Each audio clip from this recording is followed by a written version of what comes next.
Welcome, ladies and gentlemen, boys and girls, trophy hunters of all ages. This is the 32nd episode of the Raw Cuts Gaming Podcast. Woo! Whoop, whoop. Whoop, whoop.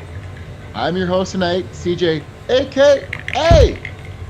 the Solo Gamer, Whoop. sometimes, a.k.a. the Trophy Hunter. I'm joined by Mr. Zipping Down His Shirt, a.k.a. Ooh. He's not a nude. Big D, a.k.a. Just take it off. Just take it. That's fine. There we go. Encourage you to lost my check out heads. the old YouTube video on demand for this one. And we're joined as always by the hot taking, Twitter beat making, gamer mediocre himself, Woodsy, a.k.a. the Matt. I'm just changing that facial hair all the time now. I like it. You should do a different one every week. That should be your thing. I don't grow that. I'm trying to get back to my beard. That's gonna take me another 3 weeks. Check in episode 35 for Woodsy's beard. Yeah. You'll see the progression if you tune in weekly. Oh man, I love it. We thank you, the listener, for tuning in to all the rarest takes in the gaming podcast here. And we will bring you all of our own unique takes and all things video games, all while recording and publishing our episodes edit-free. We bring you the podcast via all the listening staples every Tuesday via Radio Public, Anchor, Apple, Spotify, Google, Breaker, and Pocket Cast. Woo! If you want to watch our ugly mugs for whatever reason, or you want to see Big D getting naked, Shit, or yeah! beard growing, or whatever you may want to see, Watch Richard's beard grow live. you can check us out on the old YouTube via Raw Cuts Gaming. I'm just gonna walk around with like a GoPro on like this neck setup and just zoom in. Neck beard. Right. You could watch my neck beard and then grow I'll live. like do like the hyper speed version of it, so you can watch my full beard grow over 5 weeks, compressed into 30 seconds. We will be multimedia moguls in no time. Right. We've got this nailed. What people want to see. Right. Chest hair and underbeard growth. Fuck yeah, man. Jesus Christ. So this week we'll be getting to, as always, what we've been playing, the Week in Gaming, and a special guest star coming for Trophy Time. Yes, it's me. Surprise. So, Not a surprise. all the rigmarole out of the way, Big D, what you been playing? Me! I tried again on the Bowser's Fury side of the Mario 3D. Both the wife and I still disliked it a great deal. And I was texting with you guys. I think I nailed it down because my boy logged into the old what's the collection that's got Galaxy and all that shit in it, 3D Stars or whatever. Yeah. He popped into the old Mario 64, and I was like, holy fuck, this is why I hate that new game. Like, the controls are like so close where like you try and stop running and Mario slides for a little while, and then you try and jump somewhere and you have no fucking clue where he's gonna land. And it's the most irritating thing on the planet because we play a lot of PS5 games where, like Ghost and all this other shit, where everything with your controls and everything is super accurate. And hopping into that, where it's a guessing game, is not fun. I gotta ask, like, did you guys play like Mario Galaxy or Mario Sunshine? I'm playing a little of that with Jake right now. Okay. Galaxy does not seem to be that way. I'm not sure on Sunshine. I haven't hopped into that one. He was playing that earlier today, but I know on Galaxy doesn't have that the sliding. impetus of my question was, it just like, do you guys have beef? Do you have beef with just how like the 3D Mario games control versus like the 2D ones, right? No, because they play completely differently. Right, but it's not that. It was that first gen 3D with Mario 64 where they were trying to figure out the 3D and like the camera controls were really stupid. Okay. Because if you remember, you had to like switch if it was Mario or the Cloud guy working the camera, and then you had to like manually turn it you couldn't because there weren't two sticks, you couldn't live turn it while you were playing. Right. And it's got a little of that feel. And then for me, it's really just the physics. When you stop running, he slides a little bit, like in goddamn World 5 in Mario 3, where it's everything's on ice. And it just, for whatever reason, it's super irritating to me. And like I said, I think it's just because of the accuracy of the other games we play. Which console did 3D World come out on initially? Do you guys know? 3D World was Wii U. Yes, yeah. But I get what D is saying, because in Mario 64, Mario runs like Luigi runs in Super Mario Brothers 2, the American version. Yes. Yeah. And yeah, he doesn't. It is a little bit different. I do remember the controls being tighter in Sunshine. Yes. And I guess they're just different controls once everything changed with motion controls on the Wii, so it's hard to make a more direct comparison there. But yeah, I can kind of agree with you there. I mean, and it's probably just if I were to focus on it and learn it again, I'd be fine with it. It was just that first impression of hopping in and trying for a half hour or so, and then get really mad because I'm just trying to hop on a block or hop on a dude or all over the place. CJ, do you have this one? I don't. No. So there's certain parts where you walk on single blocks in a maze pattern, right? And he's doing the thing where he's sliding, even though you're trying to move him real slow. One step. And, and he's falling off the goddamn thing, and it's driving me bananas. And Fury is a whole new game, right? It was Fury, but they based it same on damn engine and everything. Yes, it is a graphically updated engine for that 3D world. So, anyway, hopped a little more into Playroom. So I think Jake went through all the worlds. I think after the Platinum Quest that we'll get into later, he wasn't super interested in finding all of the shit in Astro's Playroom for right now. Probably much easier. I mean, it is. I got burnt out on it, but well, the funny part is, I don't know if he just likes the interface, but he was pining to just start a rescue mission over again. So he wanted to throw the VR helmet back on and start over. So, and then it's almost a weird evolution for that game to start as a virtual reality 3D platformer, then transition to a 2D, non-VR 3D platformer. Yeah, I think it's like an inverted evolution of a game, right? Correct. I think if they would have kept that tight integration with the controller, but made it an option to do VR or not VR, I think he'd be way more into it, because he really loved the VR part of the first one. Speaking of Mario and speaking of Astrobot, I really hope that I know they got Ratchet and Clank, and then there's talk of bringing Jak and Daxter back too, as the platformers that are fairly historically PlayStation. That and Crash Bandicoot, right? But Crash Bandicoot's on everything now, so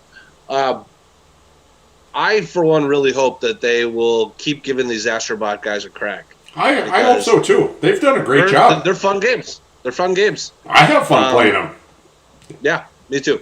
So E3. So and then the last one, an absolutely great job. I have is Goza Chichama, and I still didn't finish Act 3. I'm trying. I didn't have much solo time last week. I'm very sorry. I love you guys.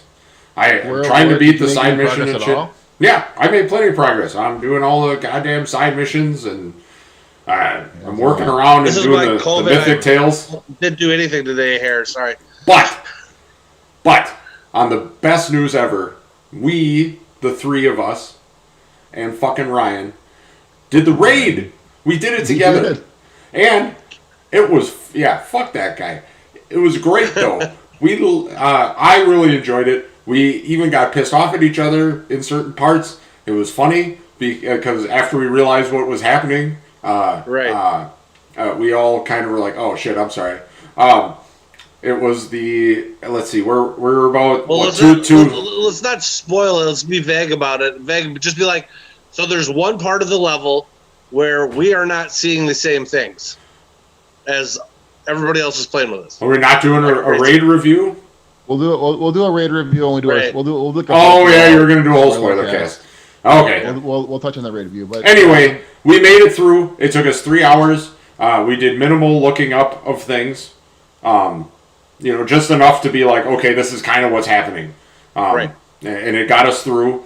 But now that we kind of knew the tricks, I bet if we took like Dustin, we could probably make it back through in an hour 20 so. If we had 3 of us knowing what we were doing and then one other person. Right. But without spoiling anything, so the one thing I will say I love versus like Destiny, because I used to hop into those quite a bit. I super love that they did the 3-chapter thing because in Destiny, there's actually 4. Is there a 4th? I didn't see that. I just saw. No. So there were 4 distinct parts of the first. Yes, I meant that they did the 3 chapters of the raid because it's probably the same length as a Destiny raid. If not longer. It might be a little longer because it's 3 parts, but in Destiny they would take 2.5 of those chapters, and it would be one thing, and it's the same rules. You got to make it through that bitch, or you get nothing. And so I was a big fan of them breaking it up a little bit so that I could take, after you know how to do it, obviously, we can jump in, again, with an hour and 15 minutes, because we met a cool dude this week that knows what he's doing. He said him and his buddies, now that they know what they're doing as a foursome, they make it through there in like 45 minutes, each of the chapters. Wow. So I don't want to do it with that's the thing, though. I don't want to do it with anybody who's played it before. Well, no, not the first time. As frustrating as it was, it was the first time going through it, I very much enjoyed figuring out the bullshit with y'all. Yeah, I meant after that, if we were to go for gear. Yeah, right. And like you said, if they continually up the ghost level, blah, blah, blah, and drop different shit, we could do different runs, but make it through there quicker. And it was fun, and I like how the platforming was good, the puzzles were good, the combat challenging you the whole time was good, like the one where it's like the rugby with the crystals. That was fun. Yeah, the first one. Yep. Man down, pick up, next man go. while all simultaneously making sure that anybody who's down has to be revived. I mean, we got real close there a few times. And you're on a timer too. Yeah, and certain levels are on a timer. Yep. Yeah, that was brutal. Typical raid shit, but we all had a great time. I think. CJ, are we going to do chapter 2, or did you uninstall that game already? No, we'll do chapter 2. I didn't have a good time as you guys did, but I did have a good time playing with y'all. So there was definitely some highs and lows for me, but yeah, I mean it was fun. I like that they mixed the gameplay up. I was definitely getting a little burnt out on the same 4. Yeah, survival gets old.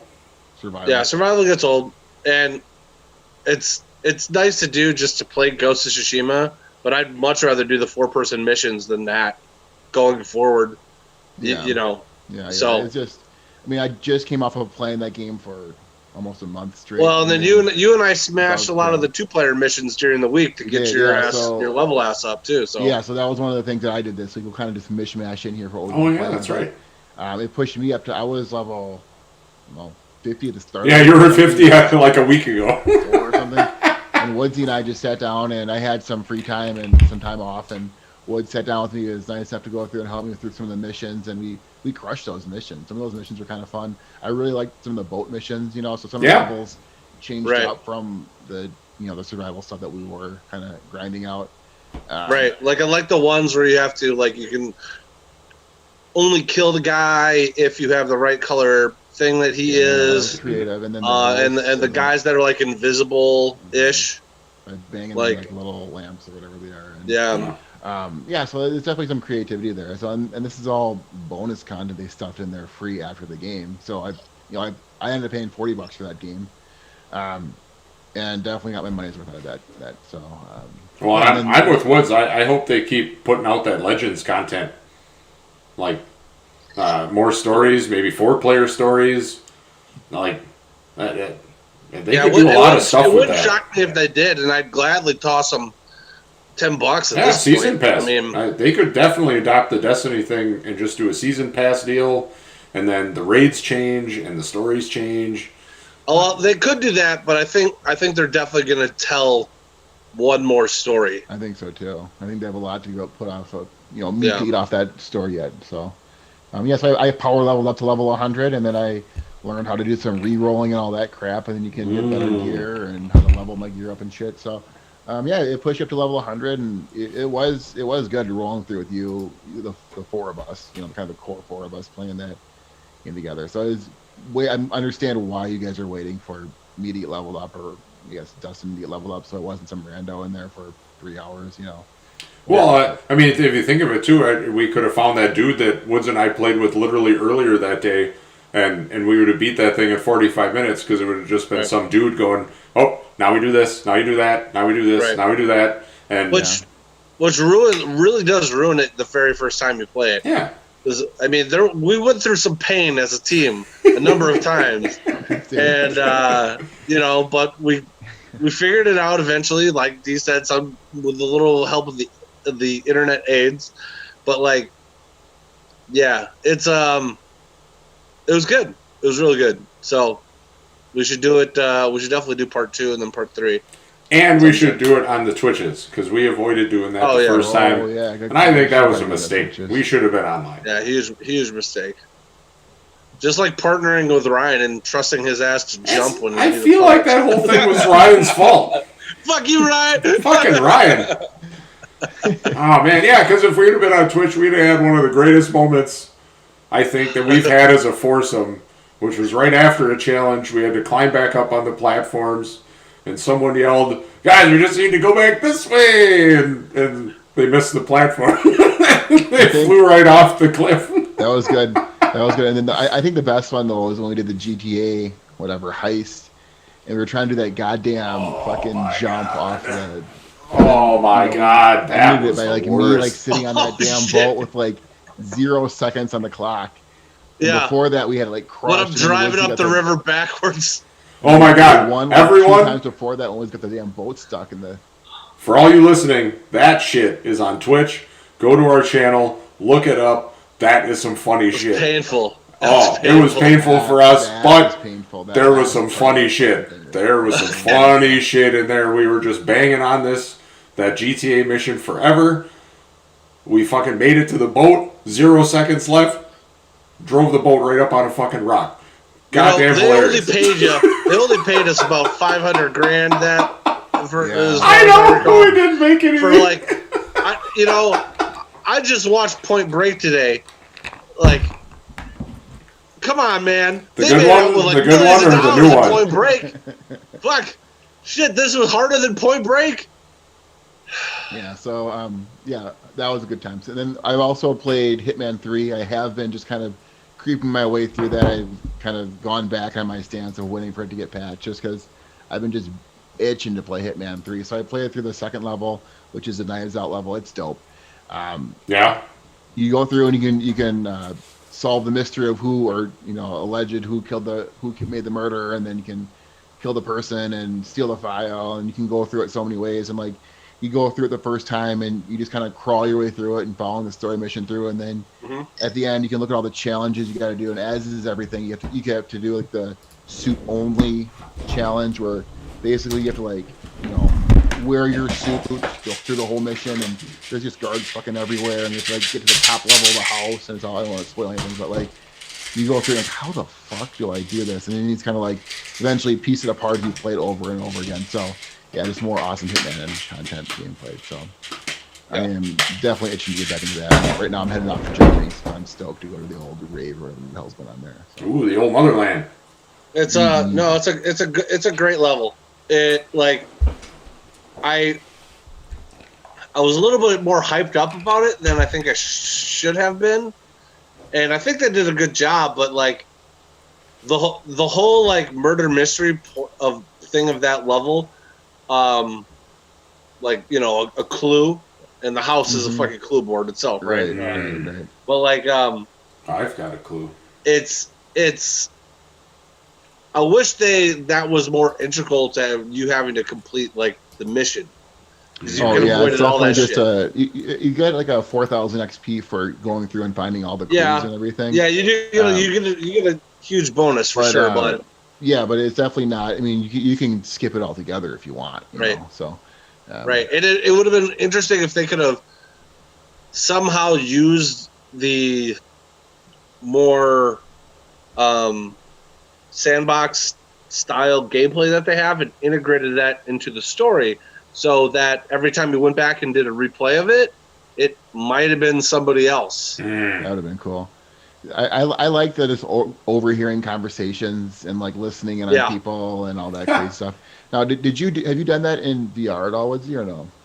No, I honestly still haven't even hooked up my fucking VR to my PS5. What? That's my point of it being too. Don't you have a podcast that you talk about games on? Yeah. Oh, all right. I'm gonna do it. Don't you have like 6 of those VR adapters? VR is the pile of shape's full. It burdens me. So hey, speaking of which, you got a poll? We'll talk about that. Woodsy does not have a poll. Let's see. What have you been playing this week? Don't you have a podcast? He has a small poll. What have you been playing this week? Shit. Well, other than Ghost of Tsushima, played a little FIFA 20 just because I missed playing a sports game. Ooh. No biggie. It was fun, but it's still FIFA. And then I played a bunch of Anthem actually. Well, I should say I played a good couple hours of Anthem again, so that was fun. Just hopped in there. Was there any more content? Or is it still all just the night? What was it called? The hurricane, the storm, something or other. I don't know. Well, it's just all the missions, and then the original raids, and then that other super raid or whatever. But yeah, it's. I mean, I didn't even finish the story missions or even do the original raids in that. So I'm just gonna go back and enjoy all that content. Let me know when you do the raids in there. I'd hook up with you for that. Well, you should just play through the normal story missions with me too. But yeah. Okay. It was the Cataclysm. That was the thing. Yeah. That was Cataclysm. But yeah, no, it's I'm rooting for that game. I'm all part of the hashtag Keep Anthem Alive or whatever the fuck it is. Hashtag more Anthem. I believe in Anthem. Yes. Yeah, which is effectively Keep Anthem Alive. Yes. I'm rooting for him. We'll see what happens. It's interesting that Schreier said, a couple weeks back that they were supposedly going to make that decision this week or that week. Like 2 weeks ago. Yeah, 2 weeks ago. So either so they are the offices where BioWare are based. This portion of BioWare though is Austin, Texas. So they've had a week. Plus now. And Texas works slower than everyone else, and they've had some trouble recently. Snowed in. Yeah. /frozen out. So I'm sure that either that delayed the decision-making process or whatever else. So, but part of me thinks, they might try to do it because it was a successful game monetarily for them. Really? But yeah, very successful. It was like actually the second or third best-selling game of that year when it came out. Interesting. I didn't know. Yeah, it sold a lot of fucking units. It's because it was very hyped. It was extremely hyped, and that's in part why everybody fucking shat on it when it didn't live up to the hype. Yes. There's no point of these overhyped online games as a service games. Like, don't hype them at all. Just like Marvel, all this other bullshit, just no. Well, we covered that in a few other episodes. Yeah. Like, my personal feeling is that they let it out of the bag way too early. Like kind of like Cyberpunk. Like how fucking long has that shit been at? Yeah, half-baked E3 or whatever. quarterly financials. Yeah. Well, when was their first thing that they did a trailer at? Like 5 years ago, 4. Like it just way too fucking long. Like you should know what's going to be done within a year. Like I feel like they need a little bit of regulation on that shit because I feel like that's part of this whole thing where it snowballs out of control. Because you see that thing 5 years ago and you're like, man, I really like that fucking trailer, and then and then you get it and it's shit. Yep. Well, in either case, I still enjoy the game. So I enjoy you. Hoping it works out for him. We'll see if it will. Well, yeah, very, very exciting. Yeah, so let's get into some news here, boys. We just had some hot news that dropped right before we hopped on the call here. Hot upper decker. How hot? Sounds like how hot? Upper decker hot. Steaming hot. Heavy Metal Machines is coming out on PS4, PS5 the day this episode will drop. That's not very hot. You seem pretty excited. Hey man, okay. It looks like that's cool. You're in different types of vehicles, so you got a little bit of role play action going on, or like a little Overwatchy. Let's step back here. What is this game? It is a car game, but it looks like you also have objectives. So it's a MOBA. Well, it's what's a that vehicular acronym? combat MOBA. So, but top down. What's the acronym? I didn't know that when you said it. Multiplayer online battle arena. Ah, yes. So League of Legends. Yeah. Overwatch. Yep. So it's a MOBA of some kind, but also a vehicle combat game, which sounds kind of cool. Yeah, and kind of like in like Destruction All Stars, but like you're not popping in and out of your vehicle. It sounds like you have some sort of class. So you have a team of 4, and someone's chasing down the car. Someone's probably doing defense. Someone and then you're blowing shit up in your car and whatever. Like sounds pretty fucking cool, man. I think I'm most interested to see about how that works is like, well, I think it's gonna work. We'll see, but it's free to play, so I'm gonna give it a try. I'm gonna try it too. Fuck it. Also, so then getting back to kind of the news we had initially planned was the Nintendo Direct. So we touched on this last week. Burying the lead.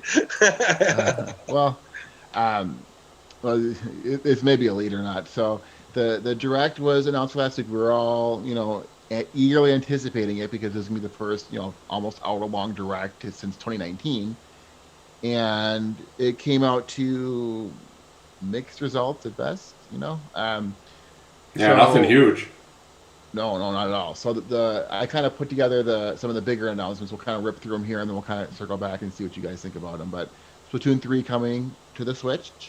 Now that may be a game that Jake may be interested in. I don't know. Okay. Have you shown him Splatoon at all or no? No. You know what Splatoon is? I don't. So Splatoon is kind of this a light shooter, where you run around. It's a kiddie third-person shooter arena shooter. Like imagine Quake, but with paintball guns and with that's right. We had talked about this one. You run around, you spray paint things and everything. Yeah, so it's less violent. Yes. No violence at all. Yeah, it's just like shooting someone, like painting someone with paint guns and whatnot. So that would be a good way to get into something little like a kiddie shooter of sorts. I guess shooter is kind of a strong word even, but. So it looks like number 3 is coming to Switch in 2022. They have 2 on Switch now, so if you want to find something for Jake to hop into, that might be a good one. That sounds fun. Try out. Legend of Zelda Skyward Sword HD is coming in July. Do you guys play Legend of Zelda Skyward Sword at all or no? It was Wii U, so it was Wii. Oh, it's so this is a remaster. Of a Wii game. Yep. I'm and they're charging $60 for it. Of course, yeah. Fucking Nintendo. Yeah, it's so with my frustration with the Mario 3D game, like paying $60 for that shit, that actually pushed me a little to my limit here with the Switch. Like, yeah, you got to be careful with your Switch games and the problem with them is that they never come down in price. Maybe 10% off at most, but so my problem is it's a one thing if that game is like a new game, right? Yeah. Like, right. Or Odyssey, right? Or It's a completely other thing. If it's just a remaster, a half-assed lazy port. Yeah.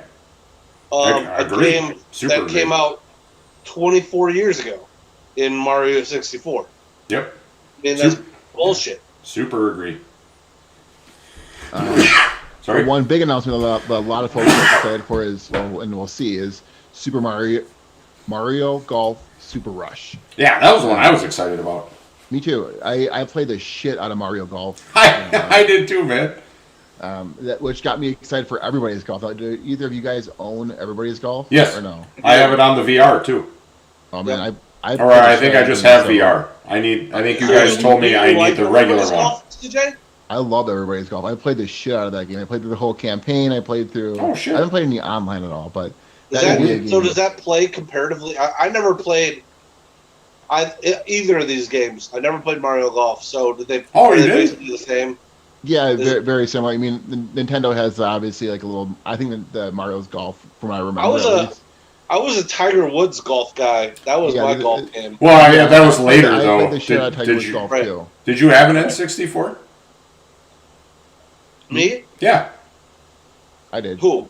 Woods. Did you have an N64? Well, not anymore. I used to. Yeah. Oh, okay. All right. No, I was just curious because one of the ones yeah. So. Yeah, it's just like I feel like all my buddies that had N64s, you had GoldenEye, and you had Mario 64, Mario Kart, and Mario Golf. Like, oh man, no way! Like you gotta have your Tony Hawk as well. You also have to have your WWE. Oh yeah, yeah. Oh right? My God, oh my God, which one was it? No Mercy. I played WrestleMania 2000. Yeah, and then there was No Mercy. Yes. But yeah, so Mario's Golf looks really cool. I'm a little bit worried though. Mario Tennis is another game I played the shit out of on the Nintendo 64, and I heard that the Mario Tennis is not so great on the Switch. They've made it clunky and weird and not as fun. So I'm worried that they're going to screw up Mario's Golf. And was that a remaster or was that like No, I think it was Mario Tennis Aces. I think it was. Well, it might have been a Wii. It was a new title in the series. I think it was a new title in the series. I've heard it got pretty bad reviews. But I remember playing the shit out of that back in the day, so I'm a little bit sad that. And it's frustrating because I wouldn't mind paying 10, 15, maybe even $20 for it, but the price never comes down on it, so I don't really want to pay $40 to $60 on a game that might suck. So. Agreed. Fall Guys is coming to the Switch, and Xbox for that matter. I guess I forgot that it's a PlayStation console exclusive for now. So you Switch folks will be able to hop on some Fall Guys action.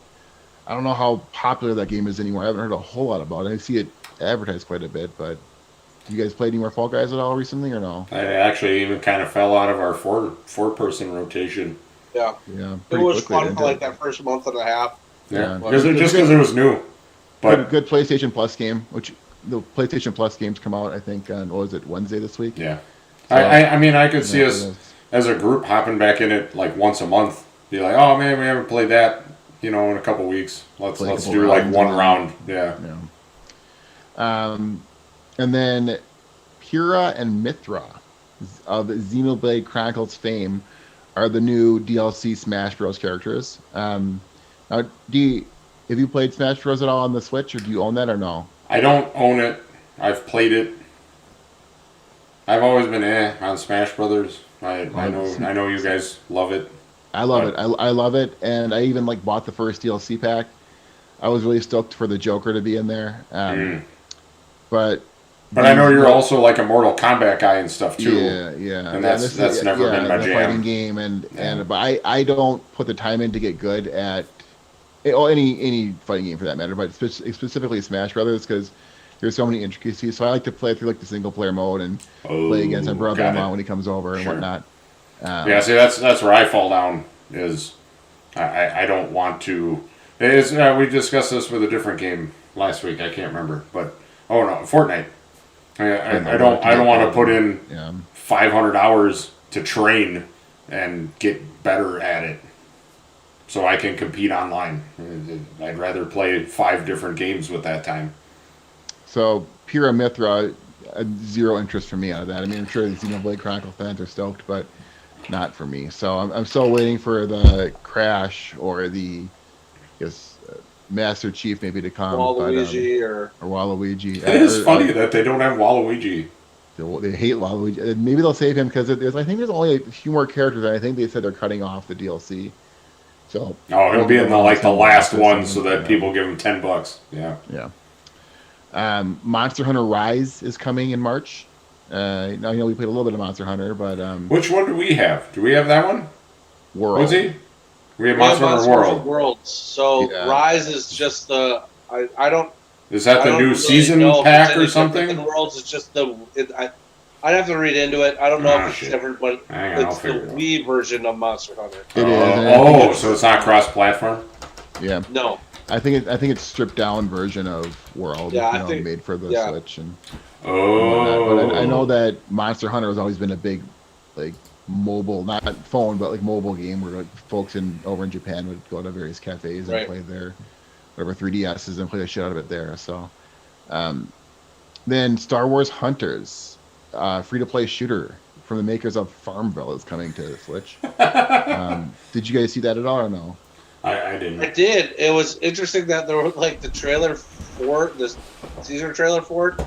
Gave no indication of what the fucking game was, and then you just the press release after, it's being made by Zynga, and it's a multiplayer squad based shooter that takes place between episode 4 and episode 7. So, or I'm sorry, it takes place between 6 and 7. So I don't know. We'll see. We'll see if it's good. A lot of these free-to-play games throwing shit at a wall, see what sticks. Yeah. And then the Outer Wilds come to Switch. So I know that was kind of a popular indie darling of years past. Or yeah. When that came out, but So nothing, as we're going to kind of run through here, nothing big, no Breath of the Wild 2, no... Well, I think that was the biggest disappointment for everybody. Right. No true Zelda announcement. What the fuck has Nintendo been doing for 2 years? Apparently, work from home has hit them hard. They claim that they don't have the same. Have a hard time programming on a computer. No proper. From home. No proper Zelda collection. It's just the one game, and they're still selling it for $60.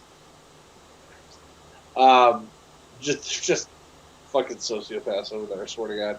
Well, it's I run into that in my industry a lot. It's they only sell hammers. So when you have a hammer, every problem's a nail. So they only have the certain things that they have for sale. So they need to make their money from it.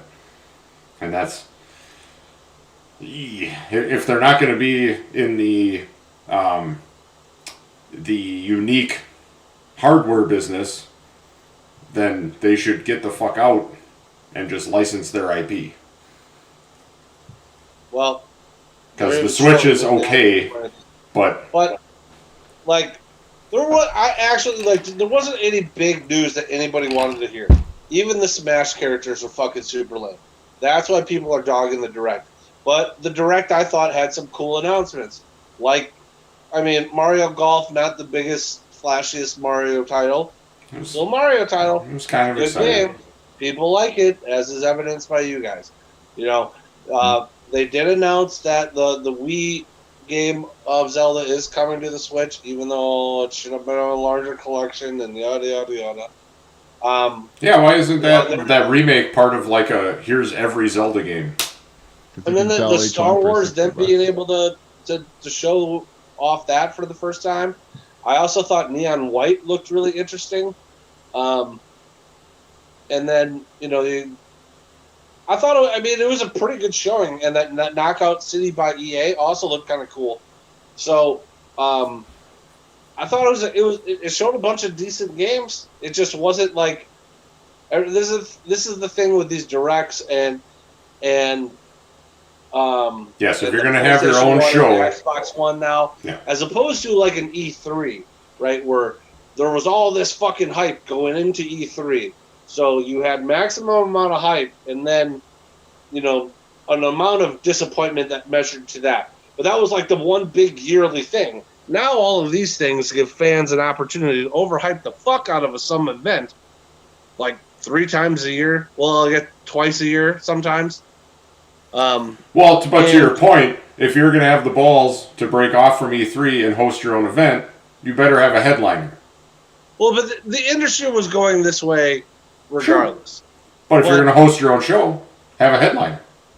Well, I think that where it gets lost was this is the first significant one. And I mean, they've had Nintendo showcases recently, but not one of this length and this size in a year and a half. So I think when it's been that long, it's like September of 19. People expected more, and I get that. That's on people overhyping it, but everybody, everybody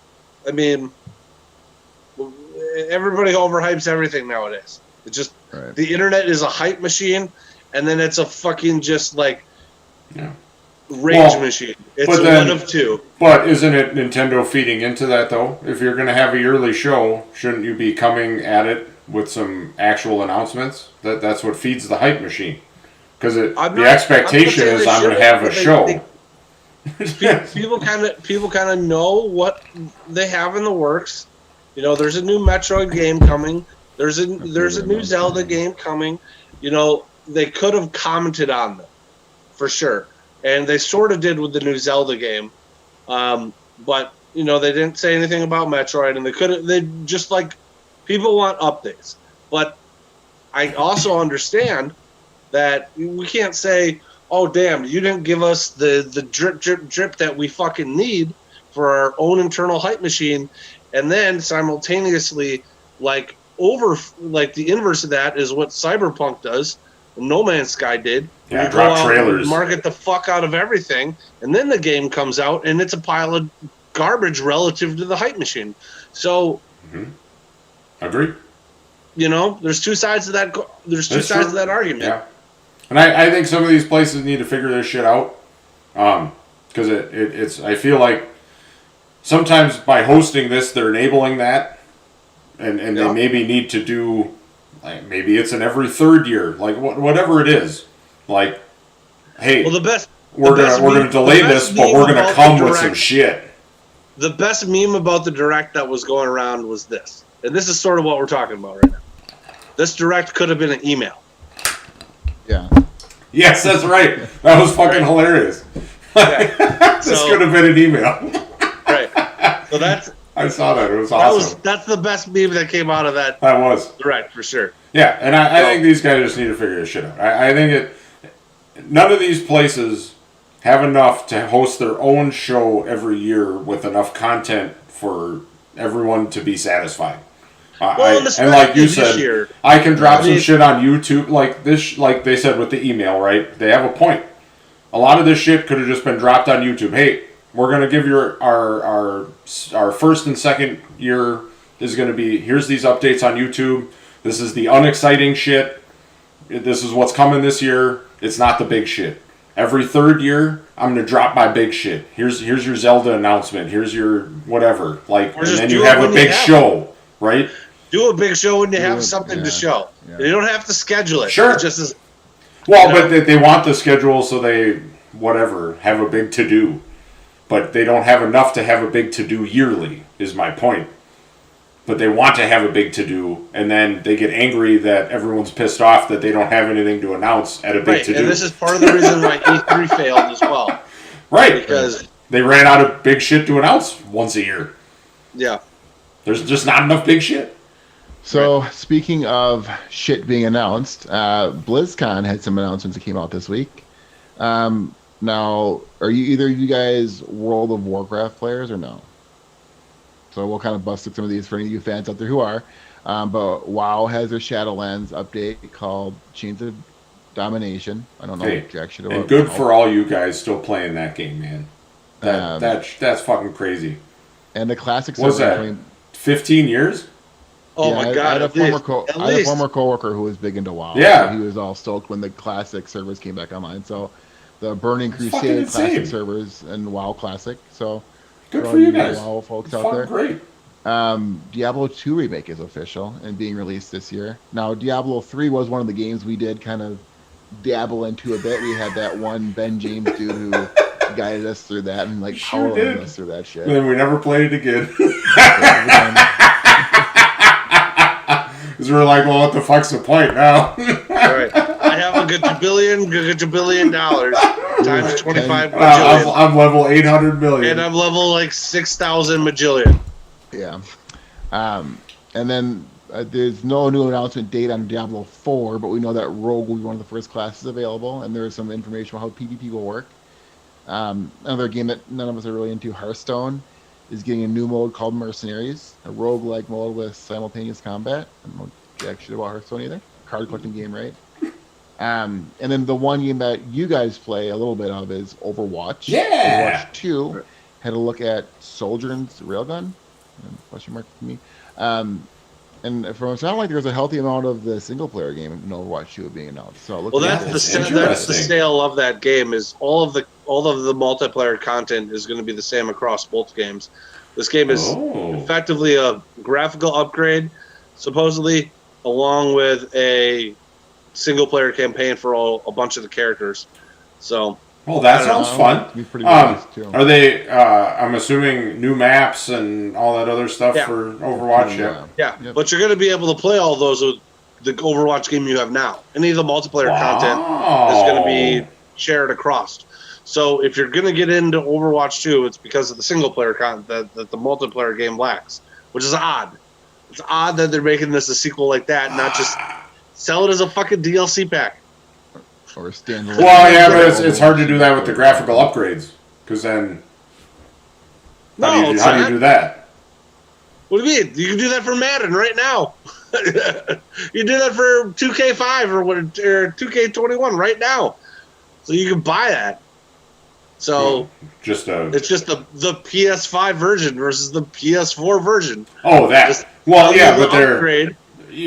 you're talking about it's a graphical upgrade for the original Overwatch game for the multiplayer part, which is what they're reselling. Yeah, but it's not going to be. But the multiplayer is going to be the same across, so it's the maps and stuff. The visual upgrading is very slight, D. Oh, okay. It's probably like uncapped this and that within the actual back-end settings that you're unlocking. Yeah. So, all right. Yeah, so this, again, with the could have been an email, this could have been a DLC. Yeah, definitely. And honestly, like we were talking about that before, too, with Season Pass and some of that other shit, it's like some of these developers just like fucking hang on to I'm going to have a big release with this thing. And it's like, everyone would be way more cool with giving you guys money if we made this a less expensive DLC, right? All right. So the over under on World of Warcraft is 15. Who's got the over? Who's got the under? 15 what? 15 years old. I'm gonna go over. I'm gonna go over also. I'm guessing I undershot that. It came out in 2004. Bitch is 18 years old. I was close. Damn near.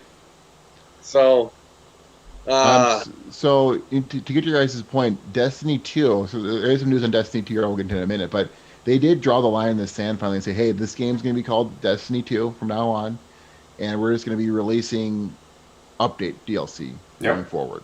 And just to avoid any more confusion, Destiny 2, here's your update and whatnot. But, D, you had a story this week about players jumping off cliffs. I did. And I thought it was all just Destiny, though, now. Not Destiny 2. It's just they're just calling it Destiny. It's Destiny 2 because they got rid of all that bullshit from the first one. But I will segue on your point and the point that we were just making before. Destiny 2 fucked up, too, because what they really should do is every time there's the new season pass and there's the new yearly DLC update, it should include the shit before it. So that is honestly why I didn't buy anything this year. I was like, oh shit, maybe I'll give Destiny another shot. And I started reading because I've now skipped a year since I was last in it.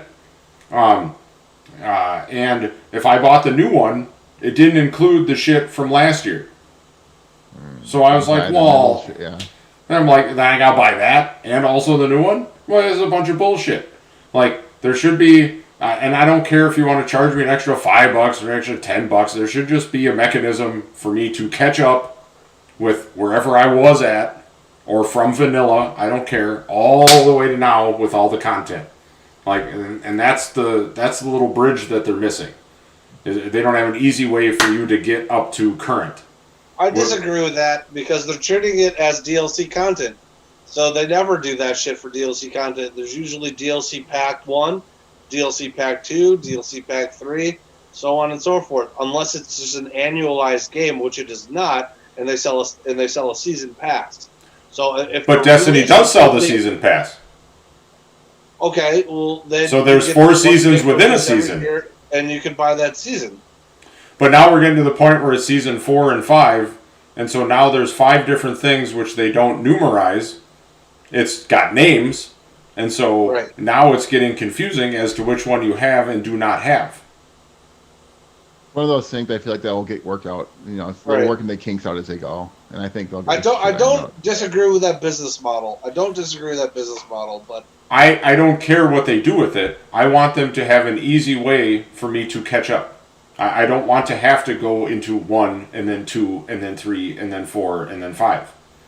Let me buy something and then do like that some catches level me boost up. and shit, and then all the newest ones come with the level boosting shit you need though, dude. That's level boosting. I'm talking about content. You're missing maps and things. You mean? I don't know about multiplayer maps and things like that. I know. Season. Right. I'm saying I want them I want them to have just an extra one that is an extra dollar amount. Ultimate Shadow keep this guy. Yeah. Okay. And it just catches me up with the content so that I for don't have to go that you buy don't have, it's like an extra $10. Yeah. It just says, hey, your game is this level or this season. It's now season, you're at season 2. We're now at season 5. Here is the new one. Plus, here's a special offer for $15 a season instead of $50 to catch you up. Okay. I would fucking do that. So, anyway, the deal with they brought back Trials of Osiris. Apparently, it's not going very well. So between cheaters and things that, content, guns, armor, shit that was no longer available, people are way too OP in PvP, and it's causing a great number of players to just grab some bounties and whatnot. And basically go into trials of, and the bounties are basically completed just by completing runs, not necessarily winning or losing. So then they're jumping in and then just like literally running to the edge of the map and jumping off to die, so that they just get it through real quick because they know there's no real way for them to win with all these other jackoffs running around in there. And honestly, that was another reason I haven't gotten back into that yet too. Is PvP is bullshit, and just some bullshit. It's always been bullshit. You can get a certain number, you can get a certain way, but to get to that top of that mountain, it's hard. So Xbox came out and has their FPS boost, and it sounds pretty legit. Now, Woodsy, what was you threw the story in here? I heard this too. Do you have more with the Xbox FPS boost or no? Or is this UD? No, I just read that it's happening, but I don't know how great is. They're just doing a few titles at a time, right? So how is that any different from any game just doing that? I don't know. If the goal is to get that on everything, that's dope. But what's like the standard mission here? Like, how is this functioning? Because like you got boosted games of boosted frame rate, this, that, and the other thing on the PlayStation. So how does it vary from that? I guess I don't. That's what I don't get. That's a good question. It's specific older games: Far Cry 4, Super Lucky's Tale, Sniper Elite 4, UFC 4, Watch Dogs 2. They're on Game Pass.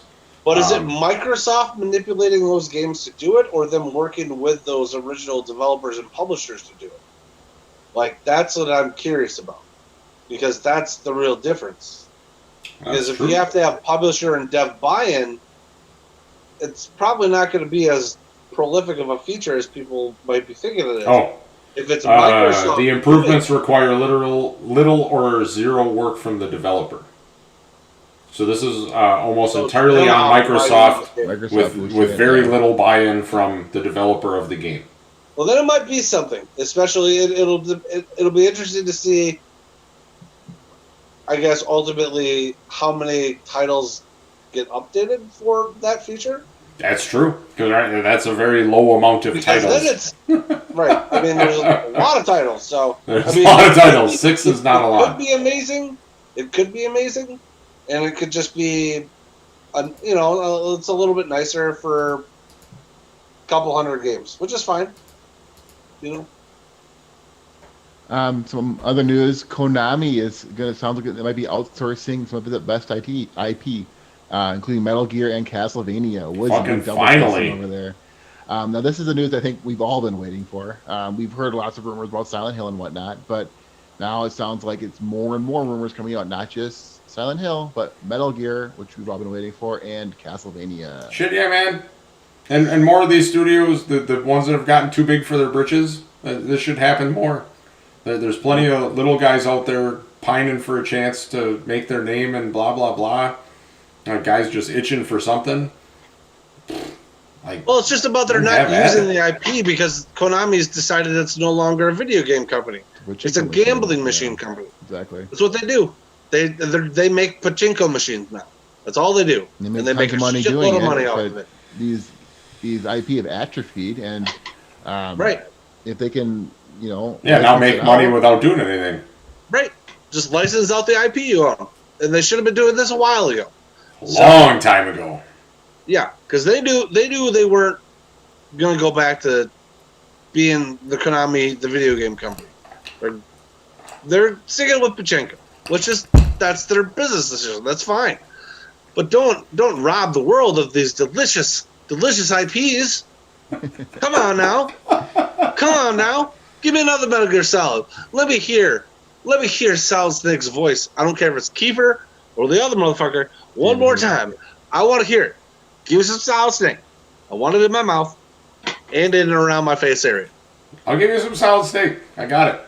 I got this covered. Thanks for explaining the joke, D. It's a penis joke. Ninja Gaiden remake is real, and it's set to come out on June 10th. Now, Woodsy, are you a Ninja Gaiden fan? Are you the one that kind of seems to about this? I was a Ninja Gaiden fan. I like the 3D ones. I never played the original side-scrolling ones, but the 3D ones are great. They're hard as fuck. I mean, that's just the point of those games. Just like me. I've never played a Ninja Gaiden game before. So I'd be interested to see if you like it, because Neo has the difficulty of Ninja Gaiden from what I have heard, but it plays like a Souls game. Oh. So it's almost completely different than they're fast. Hard. Imagine Devil May Cry, but at the difficulty level of like a Bloodborne. Oof, Devil May Cry is already. I mean, Devil May Cry is a button. Ooh, I think you get pretty tricky and hard. Well, I think that's the best way I could describe it. Okay. It's harder. It's harder than the Devil May Cry series. It's hard, and it's good though. They're good. Very, very exciting. So another. You might like that. You might like those games. That trilogy, the release of the trilogy collection or whatever, for the PS5. So that might weirdly be like a nice little. Right up in my alley. Yeah, just a nice little detour. A nice little detour for your general gaming pleasure. Sounds good. Add to my pile of shame. Pile of shame. I'm excited to get the pile of shame up here. We got cakes and pies. So Woodsy, Call of Duty Zombies Outbreak expansion's coming out. It sounds like for Cold War. Now, I know you guys played a little bit of zombies, but any interest in getting back to do more zombies in Call of Duty? Yes.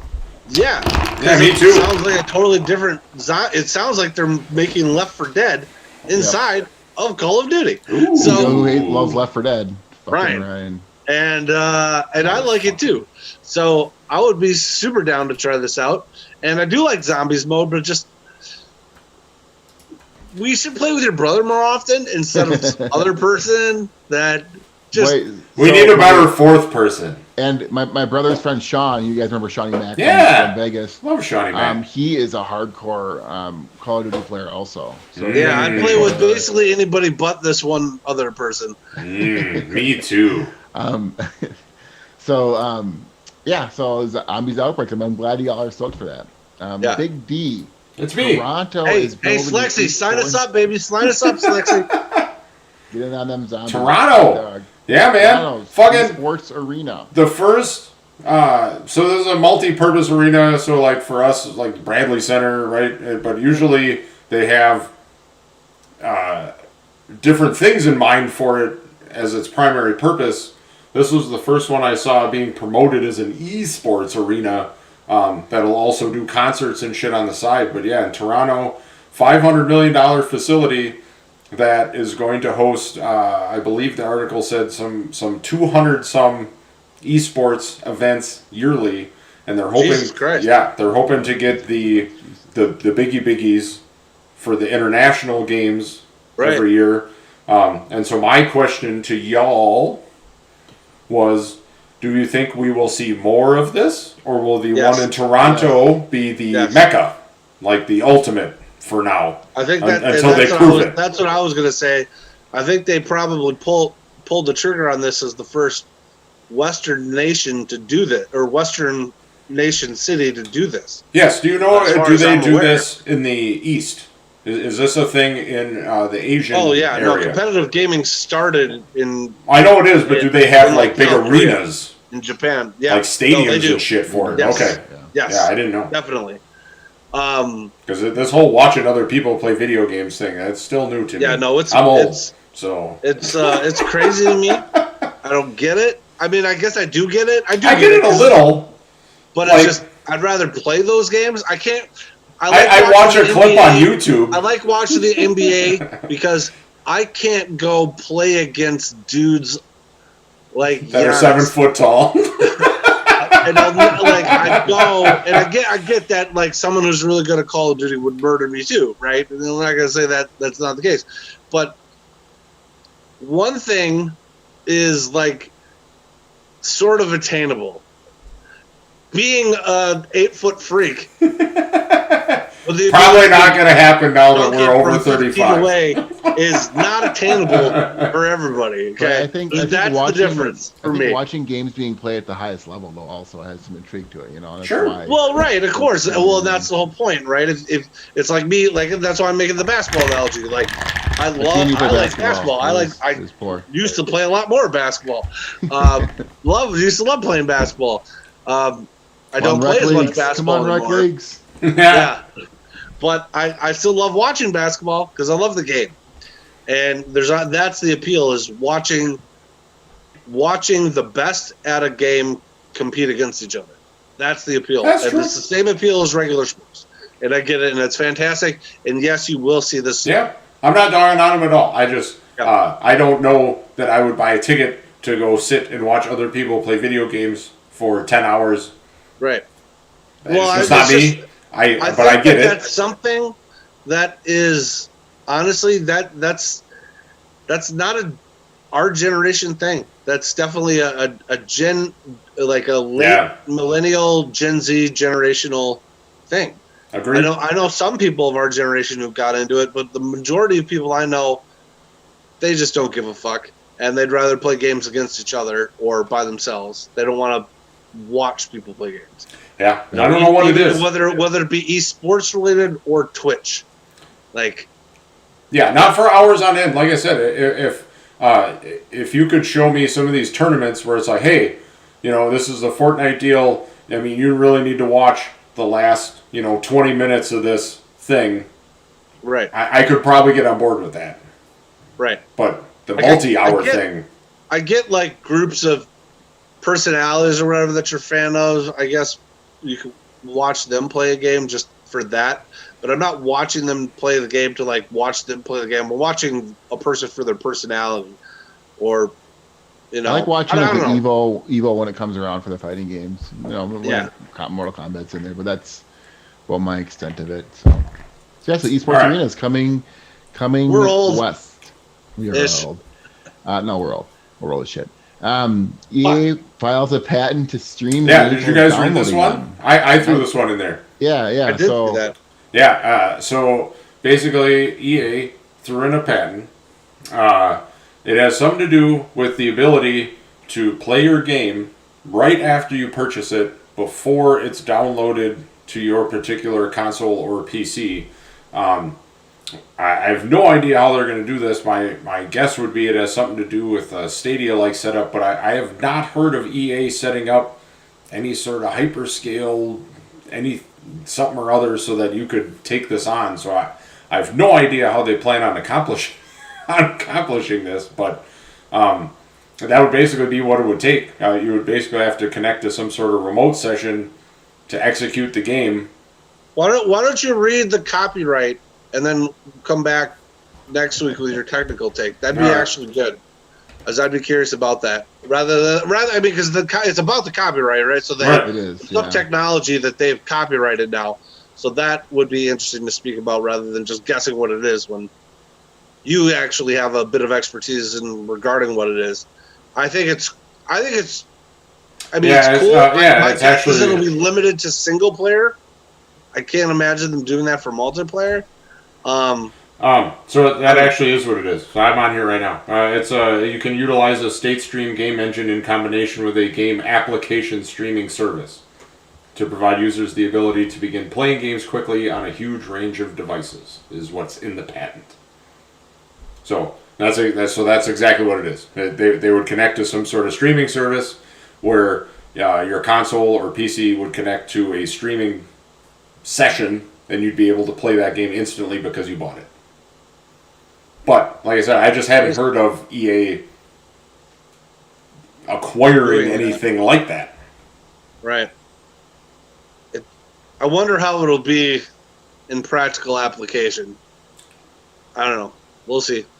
You know what would be nice? You know what would be actually the best thing that I, as a consumer, would appreciate about that?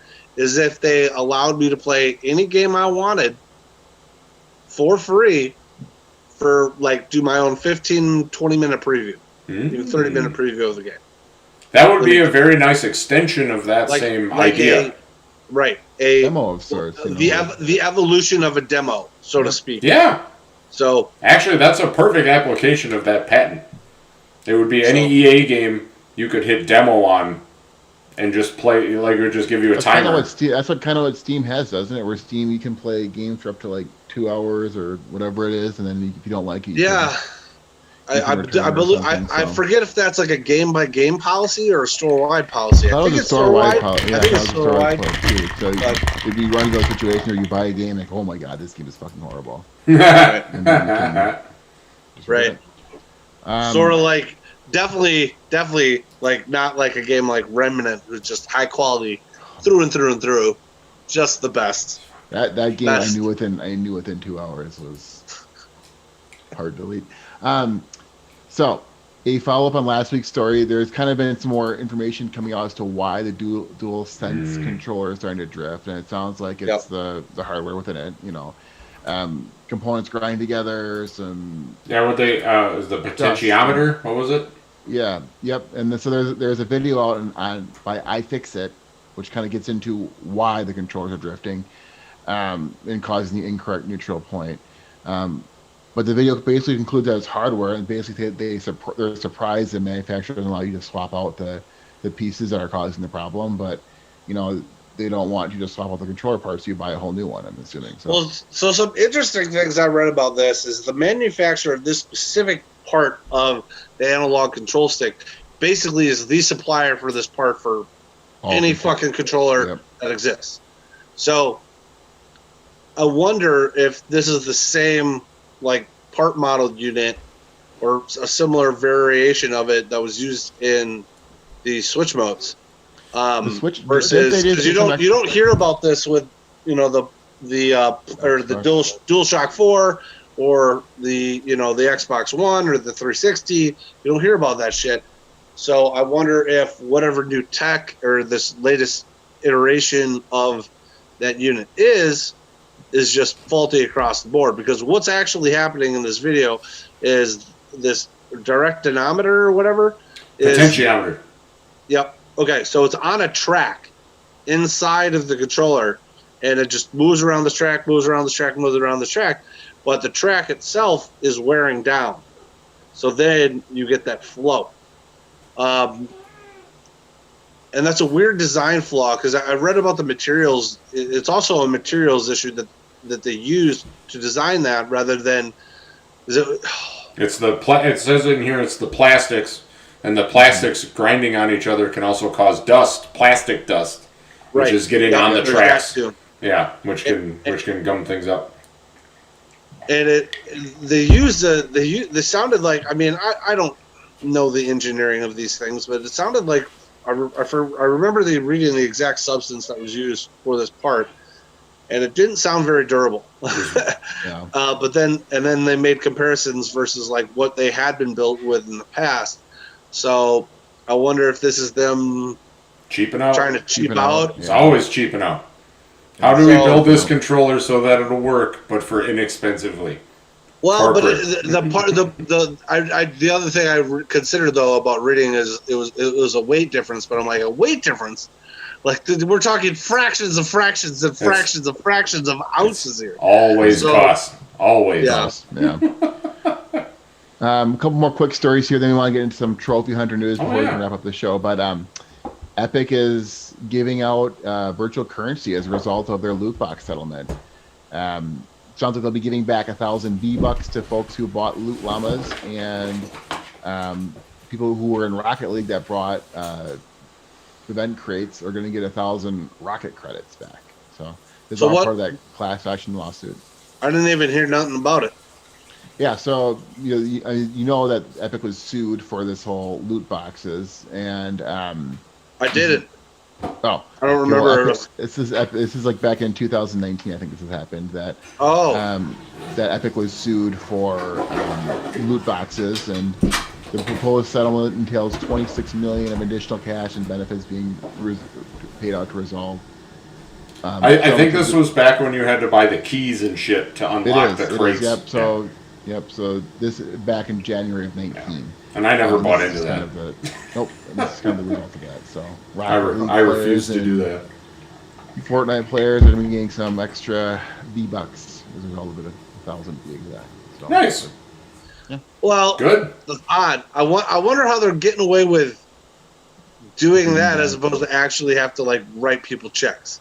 Well, it says it also entails up to $26 million of additional cash. Okay. My guess is, so there might be that, but my guess would be because they've done away with that, they can give people the more in-game currency because they don't do the gambling anymore. I understand that, D, but I'm pretty sure as the plaintiff lawyers, I would have been like, fuck you. Oh, yeah, for sure. No, I don't disagree. This all comes from Eric Van Allen at GamesIndustry.biz. So I probably have the other argument. That's probably what's in court right now. The other lawsuit information coming out this week is now a class action lawsuit is being leveled at Google Stadia for false claims about their streaming in 4K, which is what we've been playing. Because they don't do. Yeah. And we were talking about this right before we went on the air.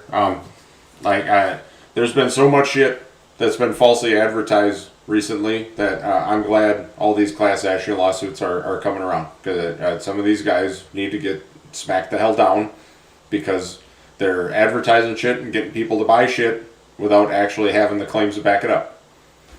Right. And they deserve to get smacked down. It is what it is. We have a guest on tonight's Trophy Hunter. His name is The Naked Gamer. It's me! I'm a platinum hunting son of a bitch. I love to hear it, man. What game were you platinum hunting in? Me and my boy, we platinumed, and 100%ed, by the way, Astrobot in VR. All right, I have a question to start this conversation up. What? Who really platinumed this game here? Hey. Was it you or your boy? Hey, both. Don't you dare be taking credit for your boys. No, your it was both. Hard I'll get through it. It was both of us. I needed to do some shit. He did a bunch of shit. These QB2 on the sidelines hold the clipboard. No, man. I'll get it. Did you not go through all of Astrobot?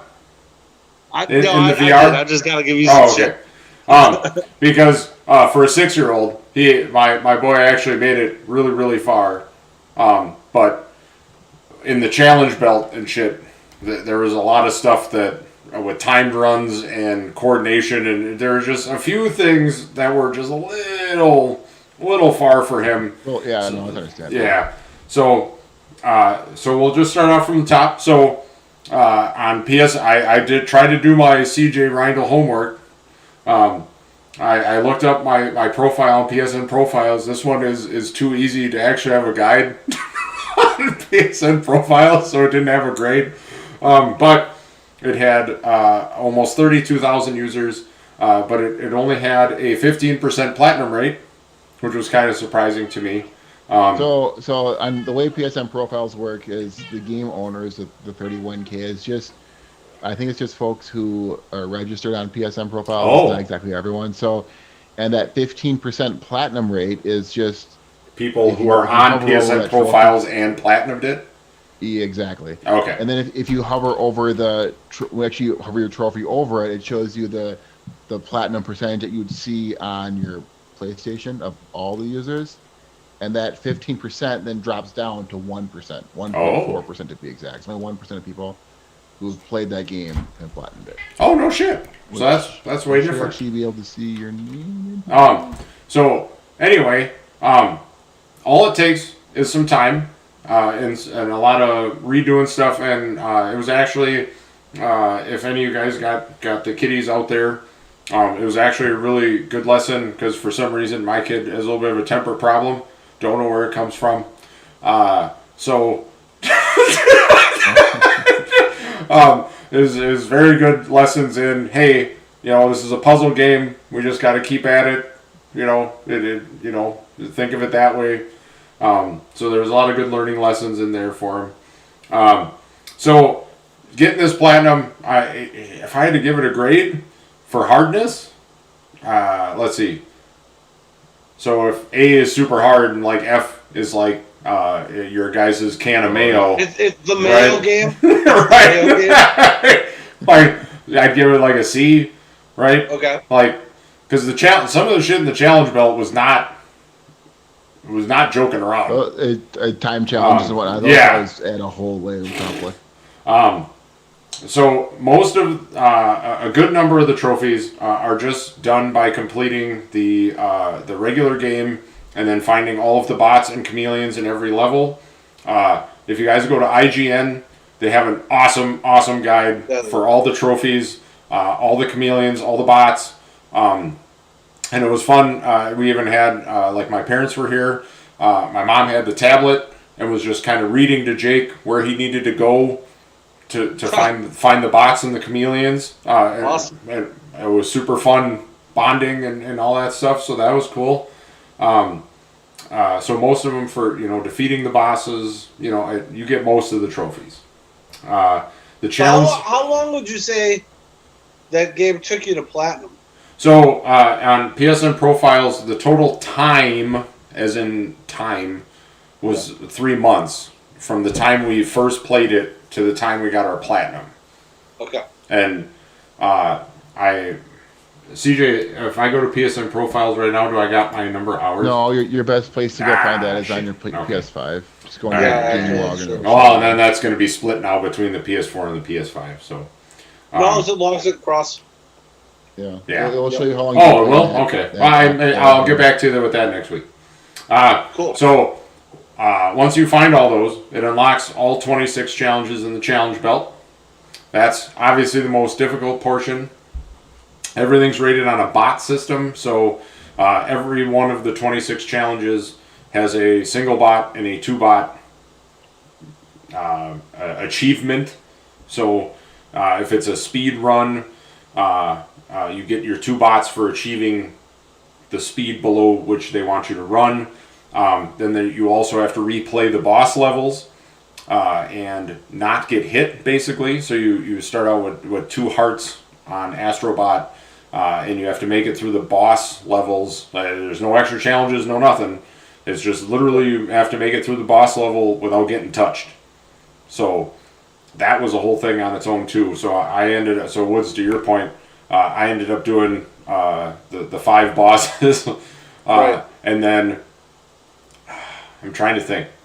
I probably did a little more than half of the remaining challenges and the challenge belt to get the 2 bots. I always made Jake do a run, and in most of them he'd end up getting at least to the 1 bot. So there was that.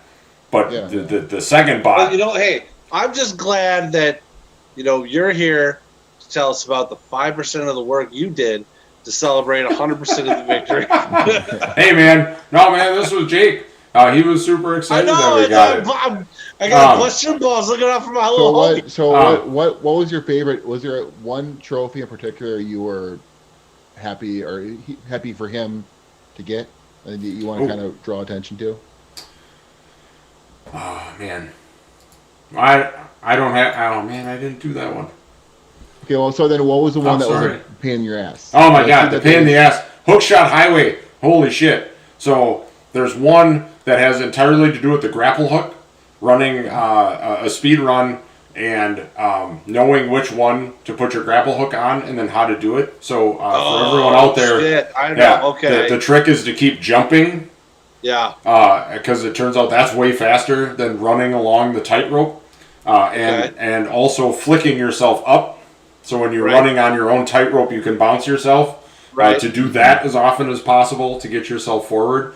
And then the big time saver was right when you get to the end, there's a big wall of the drawers that you pull out with the grapple hook. Yep. The trick was to shoot a tightrope up to the top one and run along it and flick yourself to the finale platform. That one cut out like 20 some seconds. So if because that Hookshot Highway, I want to say it was like 105 you needed to make it. All of a sudden I went from like the 113s to like 55 once I saw that. Oh, okay. Like that was crazy. Okay. And then the second one that I hated was it was called Lava Run. So that one, like almost the whole level is the lava that you have to shoot with the water gun. Mm-hmm. But you have to aim it perfectly with where you're running. Great level, by the way. Oh my god! It's a great mechanic. And it's in VR, and they have Astrobot like going like all the ramps and shit are like angled, and so aiming the water gun and trying to do this shit is very complex, and like I had a lot of deaths that were just like there was one circle that was still lava that I was fucking falling in. It's a frustrating level. Yeah, it was driving me bananas. So a lot of them are just trial and error. So that was just fine. But one of the trophies that blew was back in the Astro ship. You have to play the fucking claw game. Yeah. Like 100 times to get all the shit out of the container, the toy area, the container. Yeah, they have something similar like that. But in the and I just didn't get the point of that. It was, but player room. So there was at least 4. There was exactly 4 trophies in there. Your first one, a couple of them halfway. Your first one halfway, all of them, and then there's a secret one that once you're more than halfway, there's a special prize in there that's an extra trophy. You actually have to play the claw game in there, or did you just like pull the lever and it just automatically grabs the prize? No. Thank you for reminding me, because it was something I found out with Jake too. The instructions were telling you to swipe on your touchpad, and I found out it was more of pressing. So if you pressed left, right, up, down, it worked way better than trying to swipe, because swipe was just like going and it was short out. I was like, I was getting mad at that. The PS5 version, you just click a button. Yeah, that's why. Oh, in Astro's Playroom? Mm-hmm. Yeah. Okay. Yeah. I would rather have just clicked a button. So let's see. And then I have a little section here for just the trick shots, and the little tips and tricks for some of the other trophies. So there's the one boss with the spider. It doesn't matter if it's the main or the challenge belt version. You need to actually aim your VR helmet away because the last motion of the spider boss is to actually like shoot her vest off. And so this trophy is called the Gentleman, which I thought that was the funniest trophy in the whole thing. But you look away. Clever trophy names. Yeah, man. That's one of my favorite. So you look away and you fire that last one, and you have to keep looking away until the spider falls in the pool outside of the area. But then that pops that trophy. That one was pretty funny. There was also level World 1, level 4. You need to have an enemy crawl onto your grappling hook tightrope and then yank it out from under them and have them die. So that was one of the trophies. You need to hit Astrobot with your controller in the main menu in like the world selection screen or whatever. That was one of the trophies. And then when you beat the alien, they have a mechanic. It's actually one of the coolest mechanics I've ever seen with end credits. You have your bubble blaster, and you can shoot out all of the credits for actual coins that you can use in the grappling hook machine. But the whole credit scene when it rolls through the credits is a shooting game. And I was like, holy shit, I wish more games would do something like this where it's fun. But you actually need to shoot the studio president's name as part of the credits to get one of the trophies. Yeah, they had some similar in Nier Automata. Okay. And then there were a few here that have water.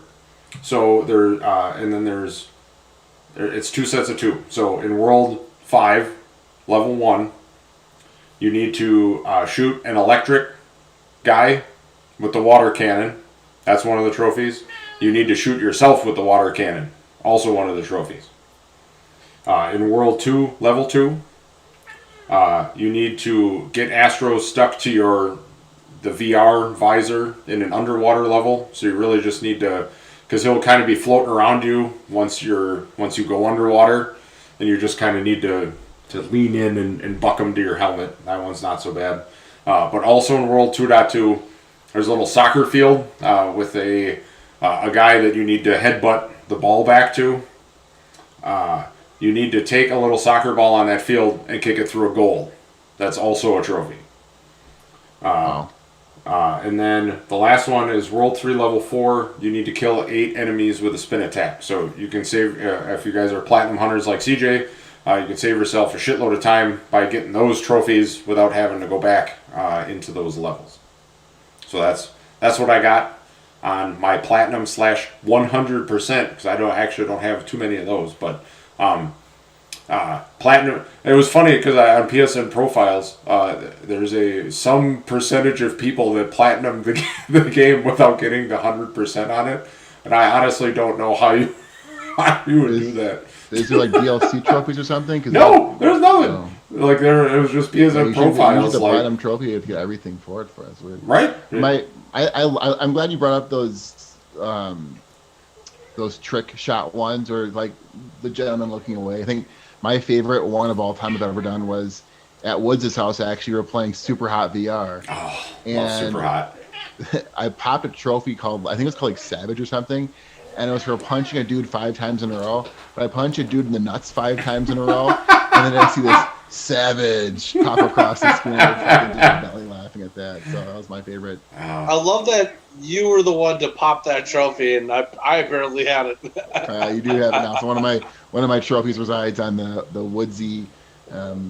Woodsy VR night. Yeah. Woodsy, when are you gonna get a Pole of Shame back up? I was just gonna say I'll put one up tomorrow. Ooh, well, don't commit to so soon. Just this week is okay. Wednesday. I might have to really think about it here. It's this week. Yeah. This week we'll have a new poll. We will have a new poll this week. We'll stay up for what, 7 days? It's a yeah. What is the Twitter thing? Is it 5 or 7? Well, I'll tell you what. I'll put it up tomorrow, as early as I can, and I'll set it for 5 days so we can announce it. What are your options on that? What can you do? It's just up to 7 days.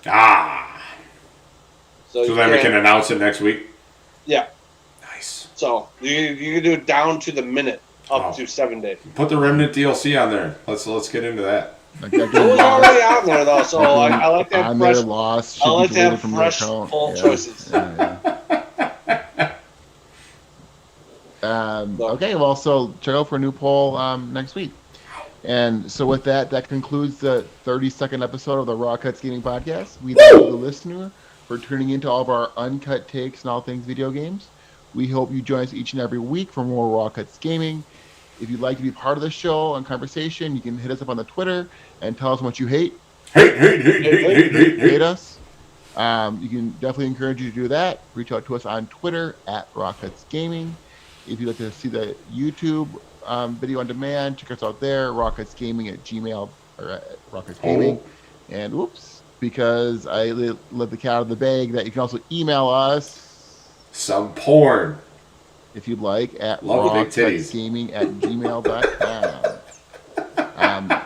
Big D, if people want to get a hold of you, where's the best place to do so? Oh man, if you guys want to come at me, I'm at NakedGamer84 on the Twitters, which is the bird symbol, and then I'm at the noobs with the zeros _NakedGamer on the Twitches, which will be on in 10 minutes. Woodsy, if people want to hear your hot takes, see your Twitter beef makes, where's the best place to do so? They don't want to. Yes, they do. I want to see an upper decker. Google. Woodsy. Yeah, exactly. Google. Find me at Woods __wads with the Z, and then Raw Cuts Gaming on Twitch. Woo! And if you want to find me, your resident trophy hunting host, you can find me on Twitter at CJ Reindahl. Bye, everybody. Hey, CJ loves Remnant from the Ashes. Lies. Loves it. Recording Loves stopped. it.